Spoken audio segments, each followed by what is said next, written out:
안녕하십니까. 공기업 전문 석세스 취업 아카데미 장원규입니다. 오늘은 안전보건공단 자소서 첨삭을 진행하려고 합니다. 질문은 5가지의 학문이고, 그리고 첫 번째는 상당히 아주 어렵습니다. 여러분들 중대재해처벌법, 산업안전보건법이 조금 더 강화된 게 중대재해처벌법이죠. 예전에도 산업안전보건법이 존재하고 있었습니다. 그런데 사업장 경영자들이 노동자를 좀 무시한다, 뭐 여러 가지 요인 때문에 중대재해처벌법이 21대 국회에서 시행됐죠. 그래서 지금 현재 일부의 중견기업, 중소기업 경영자들이 아주 곤란을 겪고 있습니다. 자, 중대재해처벌법의 안전보건관리체계 구축의 핵심 요소 중 7가지 핵심 요소 중 당신은 어디에 가장 관심을 갖고, 또한 그것을 왜 그렇게 생각하는지를 기술하시어야 해요. 그래서 저도 사실은 7가지 핵심 요소 7가지 모릅니다. 근데 첫 번째가 경영자가 안전보건 경영에 대한 리더십을 가져야 되며, 두 번째는 구성원이 안전보건에 대한 의견을 자유롭게 제시할 줄 알아야 되고, 세 번째가 작업 환경에 내재되어 있는 위험 요인을 찾아서 제거하고, 네 번째가 위험 요인을 대처하거나 통제할 수 있는 방안을 마련하고, 다섯 번째, 급박히 발생한 위험에 대응할 수 있는 절차를 마련하며, 여섯 번째, 사업장 내 모든 구성원의 안전보건 확보를 이룩하고, 일곱 번째, 안전보건 관리 체계를 정기적으로 평가하고 개선해야 된다라는 7가지 핵심 요소가 구성되어 있습니다. 저는 중대재해법 안전 문제가 발생됐을 때 이거를 대처하는 데서 가장 중요한 거는 평상시의 모습입니다. 아닌가요? 그러니까 선 보고 후 처리, 이러한 부분들이 항상 교육으로서 이루어져야 된다. 그리고 저는 가장 중요한 게 이러한 교육이 경영자의 리더십에서 나온다라고 저는 생각됩니다. 그런데 여러분들이 만약에 1번을 찝어가지고 얘기하게 된다면 너무 콕 집어서 얘기하는 부분이 되기 때문에, 저는 5번째, 급박히 발생한 위험에 대응할 수 있는 절차 마련. 이 얘기는 뭐다? 경영자의 리더십이 중요하지만 무엇보다도 안전 매뉴얼이 정확하게 구축되고, 그러한 안전 매뉴얼을 모든 구성원이 교육을 통해서 숙지한다라면 안전이 발생됐을 때 좀 더 빨리 대처하고, 또한 확립할 수 있다, 아니면 사건을 마무리할 수 있다, 이렇게 얘기할 수 있겠죠. 그래서 저는 5번째, 급박히 발생한 위험에 대응할 수 있는 절차를 마련하는 것이 가장 중요하다. 또한 그 절차를 지속적으로 교육을 통해서 숙지하고, 구성원들이, 그러니까 노동자들이 숙지하고, 그 숙지에 따라서 안전이 발생됐을 때 보고를 빨리 하고, 그 다음에 처리할 수는 처리하지만 위험 요소가 크다 싶으면은 피난을 가야 된다, 아니면은 피해야 된다, 이러한 부분으로 간다라면은, 자, 그러면 노동자의 안전 문제는 당연히 지켜집니다. 여러분, 좀 안타까운 소식이지만 며칠 전에 발생한 화성시 리튬 화재 발생 사고, 그로 인해서 정말 많은 사람이 사상자가 발생됐습니다. 정말 고인에게 명복을 빕니다. 그 사건을 보았을 때 일용 근로자나 또한 정규직 직원들이 나름의 안전 매뉴얼이 숙지되어 있지 않았다라는 것이 보여집니다. 또한 대피소의 문이 어디 있는지도 모르는 상태에서 작업을 하다가 그러한 황당한 사건을 맞게 된 것 같습니다. 따라서 이 문제는 여러분들이 숙지하고서 정확하게 기술해야 되고, 또한 그 기술한 내용을 전문가의 첨삭을 좀 받아서 구성 내용을 좀 이렇게 다듬을 필요가 있습니다. 왜 그러냐면 안전보건공단, 제가 기업 설명회도 해서 지금 업로드를 했지만 그 내용을 보시면은 아주 1차 서류가 간단합니다. 그러면 자소서가 상당히 중요하지 않을까라고 생각해서 말씀을 드리는 것입니다. 자, 두 번째로 넘어가겠습니다. 공단의 사업 중 산업재해 예방의 효과 일개. 이 얘기는 무슨 얘기입니까? 홈페이지를 통해서 기업 분석을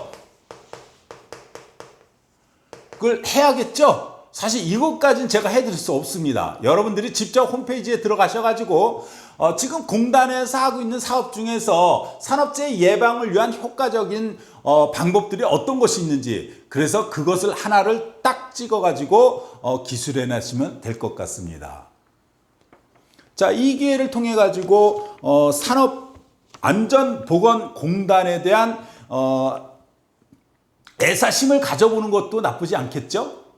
자, 세 번째입니다. 개인 또는 조직의 갈등 해결. 자, 이 갈등이라는 것은 제 자소서 첨삭을 보면 무수히 나옵니다. 저는 공기업을 준비하시는 모든 분들에게 이렇게 얘기합니다. 갈등 관계는 미리 2개 내지 3개는 무조건 만들어놔라. 왜 그러냐면 이 부분은 자소서에서도 수시로 물어보기도 하지만, 또한 인성면접 3차 면접 전형에서 경험면접, 인성면접, 아니면 이렇게 지칭하죠. 임원 면접으로도 지칭합니다. 이러한 부분은 다 인성 면접입니다. 이때 아주 분명히 물어봅니다. 따라서 이 갈등 관계는 가장 첫 번째로 뭐냐면은 프로젝트, 두 번째는 공모전. 자, 이 두 가지에서 발생되는 갈등 관계는요, 주제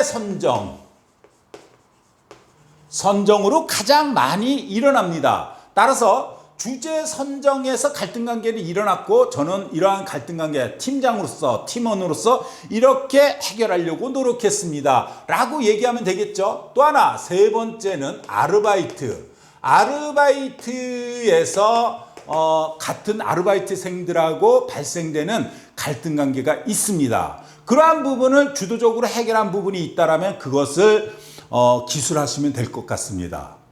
자, 옆으로 좀 옮기겠습니다. 이제 네 번째 질문입니다. 공단 업무 수행의 가장 중요한 직업윤리. 따라서 우리 지원자님의 가치관을 중심으로 기술하시오, 이 얘기입니다. 그러면 여러분, 직업윤리라고 얘기한다면 직업윤리에서 가장 중요한 게 뭔가요? 책임감이라고 할 수 있습니다. 두 번째는 성실성이라고도 할 수 있고, 세 번째는 정직성으로 표기할 수도 있습니다. 따라서 이 세 가지 중에 내 가치관이, 그러니까 제가 가치관 중에 가치관을 얘기할 때 가장 정말 잘 만들어낸, 이 친구가 아주 좋은 데서 지금도 근무 중에 있습니다. 아주 오래전에 합격해서 들어갔고, 이 친구가 가치관, 자, 당신은 어떤 가치관을 갖고 있고 그 가치관이 살아오는 과정에 어떤 어떻게 바탕이 되었습니까? 라고 물어봤을 때 뭐라고 질문하냐면은, 저는 바른 길이 빠른 길이다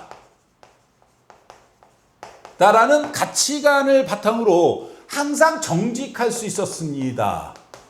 이 정직은 내 안에 정직으로, 또한 내외의 정직으로 이어져서, 내 안의 정직에서는 학생으로서 학업에 충실하여 학업 성적을, 그리고 내외의 정직은 동아리에서 동아리 회장을 맡으며 뭐뭐대에서 우승으로까지 이끌어 볼 수 있었습니다. 이렇게 얘기합니다. 자, 어떻게 얘기할지 방법을 정확하게 가르쳐 드렸습니다. 따라서 가치관을 정확하게 찾고, 나의 직업윤리는 이거 진짜 주도적으로 물어봅니다. 여러분들 모두 10번째가 문항이 뭡니까? 직업윤리죠. 근데 여러분들 직업윤리 정확하게 알고서 그 문제들을 풀었습니까? 아니죠. 그러다 보니까 어떨 때는 정답, 어떨 때는 오답. 자, 이제는 이 기회를 삼아서 직업윤리가 무엇인지를 정확하게 알고 거기에 기준에서 여러분들이 나름대로 좀 생각을 해보시길 바랍니다. 그렇다면 이 문제는 그렇게 어려운 문제가 아닐 수 있습니다. 하지만 처음에 맞닥뜨리시는 분들은 이 문제가 상당히 어려우실 겁니다. 그렇다고 어려워라고 하지 마시고 자신있게, 나는 저거 자신있게 풀어갈 수 있어? 지금 강사님의 강의를 들어보니까 더더욱더 자신 있어져? 이렇게 자신감을 가지고 풀어가신다면 이 정도의 질문은 충분히 여러분이 기승전결 하시리라고 저는 생각합니다. 자, 마지막입니다. 본인의 전문 지식 또는 경험을 활용하여 이룬 경험이 무엇입니까? 이 얘기죠. 자, 이건 아주 쉽게 가십시오. 여러분 전문 지식 하니까 여러분들이 무슨 전문 지식을 갖고 있습니까? 갖고 있습니까? 어떤 전문 지식을 갖고 있는데요? 이제 전문가로서 거듭나기 위해서 이제 정말 막 첫 발을 뛴 겁니다. 무슨 얘기? 이제 대학교를 졸업한 게 첫 발을 뛰었다고 보시면 됩니다. 학부 과정 중에 학업에 열심히 하셨을 거 아닙니까? 그 과정 중에 열심히 노력하니까 대학 4학년 졸업 작품을 뭐뭐 할 수 있었고, 또 기술직 같은 경우는 기사 자격증 및 뭐뭐를 취득할 수 있는 계기기록까지 이어질 수 있었습니다. 이때는 제가 대학 4학년 때는 첫째 학업을, 두 번째 취업을 위한 기사 자격증 2개를, 세 번째 졸작을, 이 다중적으로 하는 과정 중에 가장 기본적으로 시간 배분을 저는 가장 우선시했습니다. 뭐 이렇게 쓸 수도 있는 거고요. 또 하나 경험 중에서 뭐 전문 지식을 좀 더 이룬 부분. 뭐 저는 교환학생을 갔다 오면서 저는 그 나라에서 봉사활동을 해보았습니다. 이거는 전문 지식이라고 할 수 없지만 대인관계 능력을 좀 더 함양할 수 있는 계기가 되었습니다. 뭐 이렇게 서술할 수도 있겠죠. 이건 여러분들의 경험 중에서, 5번은 경험 중에서 하나를 딱 집어가지고 서술하면 가장 좋고, 저는 이거를 추천합니다. 가장 임팩트하고, 또한 안전보건공단 면접관들에게 좀 더 좋은 이미지로 다가갈 수 있는 계기가 될 겁니다. 자, 오늘 안전보건공단 자소서 첨삭을 했는데, 안전보건공단 자소서 질문이 제너럴하면서도 어떤 문제들은 상당히 아주 심오합니다. 그렇다고 어렵다라고 생각하지 말고 자신감을 갖고 풀어나가시고, 그리고 꼭 첨삭을 받으시기 바랍니다.